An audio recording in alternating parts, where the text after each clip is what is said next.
आज फरवरी 2022 का अंतिम दिन है। 28 फरवरी 2022 है। इस वित्तीय वर्ष जो हमारा 2021-22 है उसका समापन हो रही है। मार्च में किसी भी प्रकार का आर्थिक गतिविधियों से जुड़े काम, वित्तीय काम या बैंकिंग काम जो है वह धीरे धीरे ख़त्म होगी। तो अभी तक जो दलित इंडस्ट्रीज एसोसिएशन ने कार्य किया है उसके आधार पर अभी जो है हमने PMEGP में 6000 शेड्यूल कास्ट शेड्यूल ट्राइब को लोन के लिए प्रोसीड किया है, जो बैंकों में जा चुकी है। स्टैंड अप इंडिया में जो है हमने 280 फाइलें जो है भेजी है, जो प्रगति पर है।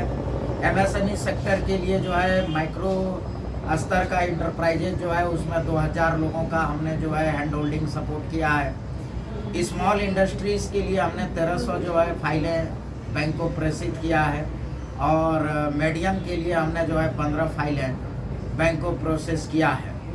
वहीं जो है डेयरी सेक्टर में हमने जो है 18, फिशरीज में 210 और पोल्ट्रीज में जो है 4000 जो है फाइलों को सर्कुलेट किया है, उसको हैंड होल्डिंग सपोर्ट किया है। अभी जो मार्च वाला हमारा स्थिति बनी हुई है, तो हम अभी मार्च में जितने लोगों का बैंक फाइल जा चुकी है उन लोगों को जो है जो छोटे छोटे सेगमेंट का हमारा है, अलग अलग सेगमेंट का उसका जो है प्रशिक्षण देंगे। जो हमारे पास मार्च का समय है, कल से लेकर के 31 मार्च तक हम प्रशिक्षण देंगे ताकि वह अप्रैल से नए वित्तीय वर्ष में जो है वह कार्य कर सकें। हम बिहार के साथ साथ जो है हम 8 स्टेट में हैं अभी वर्तमान में, और 11 स्टेट में जो है इनडायरेक्टली है। हर एक जगह का उस स्टेट का औद्योगिक मतलब हम चाहते हैं विकास हो, और खास कर करके वहाँ के आर्थिक विकास में हमारा अनुसूचित जाति और जनजाति के लोग सक्रिय भूमिका निभाएं। हालांकि हर जगह जो है बैंकों की निष्क्रियता देखी जाती है, बैंक जो है देना नहीं चाहता है, बैंक जो है हमारे लोगों के साथ जो है मित्रवत व्यवहार नहीं करता है। फिर भी राज्य स्तरीय बैंकर समिति के साथ मिलकर करके अभी जो है वर्तमान में बैंक हमारे साथ जो है सहायता कर रही है। बैंक हमारे लोगों को, अनुसूचित जाति जनजाति के लोगों को सहायता करना शुरू कर दिया है। अगर आप लोगों का कोई प्रश्न है तो पूछ सकते हैं। इस वित्तीय वर्ष में DIA ने कितने इंटरप्रेन्योर को सशक्त बनाया है, उनको लोन के माध्यम से खड़ा किया? हाँ, तो उसी का हम आंकड़ा आपको दे रहे थे कि PMEGP में हमने 6000 लोगों को अभी जो इंटरप्रेन्योर बनाया है, उसको हैंड होल्डिंग सपोर्ट दिया है। स्टैंड अप इंडिया में हमने जो है 280, हालांकि स्टैंड अप इंडिया हमारा जो है प्राइम इसमें था, उसको प्राथमिकता में हमने रखा था, लेकिन चूंकि बैंक जो है उसको समझ नहीं पाए थे, लेकिन बाद में धीरे धीरे बैंक ने समझा, तो अभी 280 और माइक्रो सेक्टर में जो है 2000, स्मॉल सेक्टर में 1300, मीडियम सेक्टर में 15, डेयरी में 18, फिशरीज में 210 और पोल्ट्री में जो है 4000 इंटरप्रेन्योर को हमने जो है सशक्त किया है। वो सभी का जो है ट्रेनिंग अभी हम लोग मार्च में शुरू करेंगे। DIA ने SLBC की अधिकारियों बैठक में भाग लिया था, कई सारे सुझाव दिए थे। कितने सुझाव को आपके माना गया है, क्या कुछ है पूरा? उसमें मुख्यतः सुझाव जो हमारा था स्टैंड अप इंडिया पर था, जो कि 1 करोड़ तक का जो है लोन उसमें दी जाती है।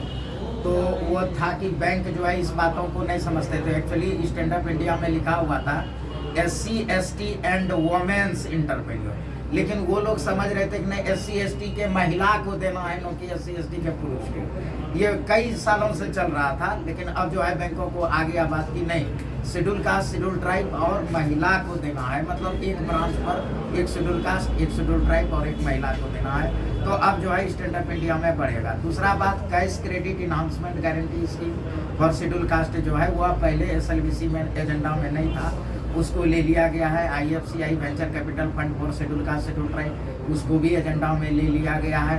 प्लस कि जो आशावादी दृष्टिकोण हमारे इसके साथ था, इस चीज़ों को बैंकों का मानना था कि शेड्यूल कास्ट शेड्यूल ट्राइब जो है लोन चुकाने के मामले में फेल्योर है।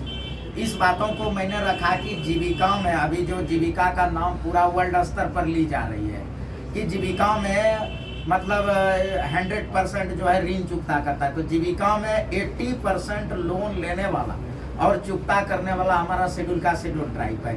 इस पॉइंट पर मैंने जो है बैंकों को लताड़ा कि जब 80% लोग, मेरा रिकॉर्ड है कि 80% हम लोन लेते हैं चुकाते हैं, 80% डिफॉल्टर में हम नहीं है, डिफॉल्टर में अन्य समुदाय के लोग हैं, शेड्यूल कास्ट, शेड्यूल ट्राइब जो है, डिफॉल्टर एक भी डिफॉल्टर नहीं है, ठीक है।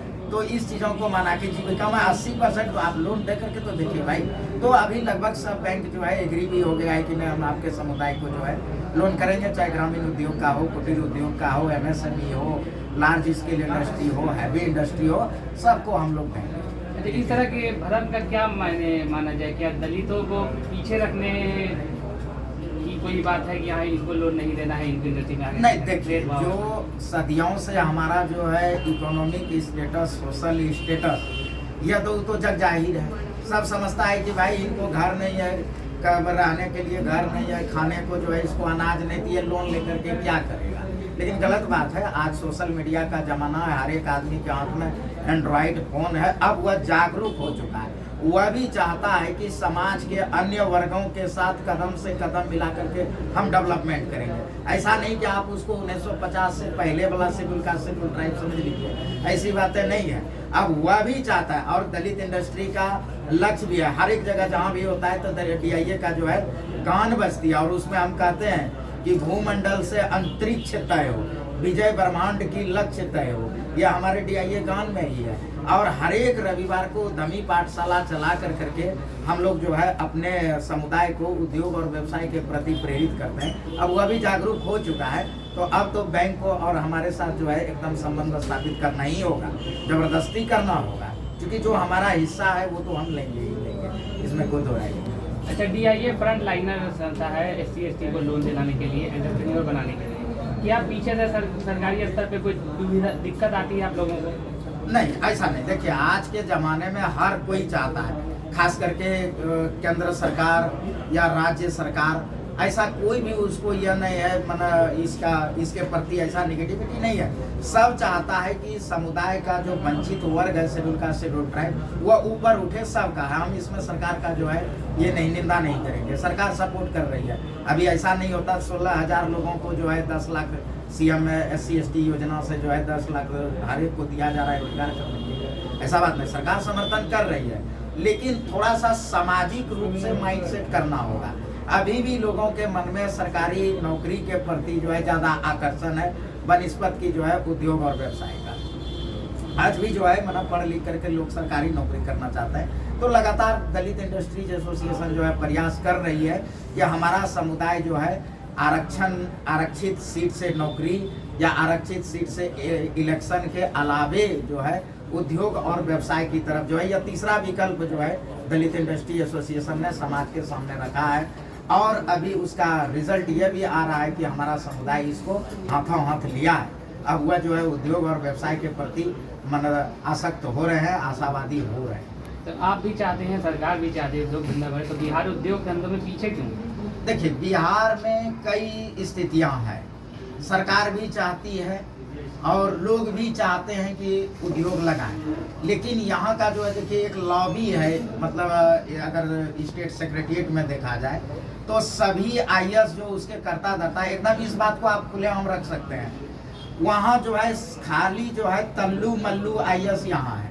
तल्लू कहने का मतलब तमिलनाडु के IAS, मल्लू कहने का मतलब मलयालम के IAS, और वह नहीं चाहते हैं कि बिहार में उद्योग धंधा हो, वह चाहते हैं कि यहाँ के लोग बेरोजगार रहे ताकि यहाँ से तमिलनाडु, कर्नाटक और यहाँ जाए। जितने भी साउथ इंडियन IAS है ना, वह नहीं चाह रहे हैं कि यहाँ जो है उद्योग धंधा लगे। यहाँ के सारे लोग चाहते हैं, वो ऐसे पॉलिसी बनाते हैं जो वह पॉलिसी जो है धरातल पर नहीं उतरेगा। आप लोग मीडिया कर्मी हैं, ये सब चीज़ों को रखिए। सरकार भी चाहती है, लेकिन सरकार को मिसगाइड किया जाता है, मिसलीड किया जाता है, यही तल्लू मल्लू के द्वारा। ये तमिलनाडु के जितने IAS है ना, कर्नाटक के जितने IAS हैं और मलयालम के जितने, महादुष्ट है। वो चाहता ही नहीं कि यहाँ बेरोजगारी दूर हो, वो एकदम दुष्टता करते रहता है, खाली गलत गलत पॉलिसी, मिसलीड करना, मिसगाइड करना।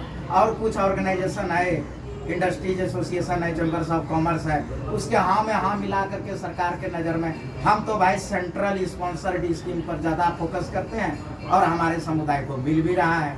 हम जानते हैं कि ये तल्लू मल्लू कुछ होने देने जाने वाला नहीं है, इसलिए हम ज़्यादा सेंट्रल स्पॉन्सर पर जो है फोकस करते हैं। तो बिहार चारों तरफ से यूपी, वेस्ट बंगाल और इधर से घिरा हुआ है, 3 साइड से एक आइलैंड है। एक मुख्यमंत्री के बयान में ऐसा आया था कि हमारा जो स्टेट है चारों तरफ से घिरा हुआ है, जिसके कारण यहाँ पे औद्योगिकरण की थोड़ी सी प्रॉब्लम आ रही है, दिक्कत आ रही है। क्या भौगोलिक स्थिति इस चीज़ के लिए जिम्मेदार है, या जो आपने तल्लू मल्लू वाला जो एक ये दिया, कैसे देखते हैं इस चीज़ को? देखिए, इस बातों को हम अब आदरणीय मुख्यमंत्री जी ने किस संदर्भ में यह बयान कहा ये तो हम नहीं जानते हैं, लेकिन जो है बिहार में जो भी चीज़ अभी किया जाएगा ना वो हाथों हाथ और फ्रूटफुल होगा। बिहार में सब चीज़ करने के लिए चीज़ सबसे बड़ा बात है कि आज जो है ज़्यादा से ज़्यादा जो है एडवांस टेक्नोलॉजी देने वाला बिहारी है, ठीक है। इंफॉर्मेशन टेक्नोलॉजी में बिहार है, हर चीज मामले में, ब्रेन के मामले में बिहार जो है किसी से पीछे नहीं है। बस सिर्फ उसको थोड़ी सी सहायता की जाए ना, थोड़ा सा इंक्यूबेशन दे दिया जाए, थोड़ा सा फिनांस उसको जो है कर दिया जाए। बैंक के जितने भी जो है हायर अथॉरिटी क्या है वो देखिए वो साउथ इंडियन है, वो कभी चाहेगा नहीं। मैं एकदम मेरा फैक्ट बात है ना, तो यहाँ भौगोलिक कोई कारण कि इसको जो है रोकने में ये है, न यहाँ के लोगों को नहीं का जो है ऐसा बात नहीं है, सब चीज करना चाह रहा है, लेकिन सिर्फ जो है वह साउथ इंडियन वाला भौगोलिक गड़बड़ा रहा है। वह जो है नहीं चाहता है कि इसका डेवलपमेंट, वह नहीं चाहता, क्योंकि वह जानता है कि अगर बेंगलुरु को टक्कर देगा, बेंगलुरु में इंफॉर्मेशन टेक्नोलॉजी देने वाला कौन है? बिहार के लोग हैं। वहाँ बेंगलुरु को बेंगलुरु बना सिलिकॉन वैली बनाने वाला कौन है?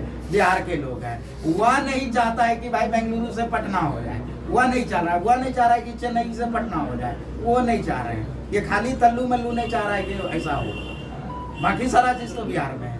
वो क्या बतावेगा कि बिहार जो है ब्रेन कहाँ से लाओगे? बिहार छोड़ के ब्रेन किसके पास है?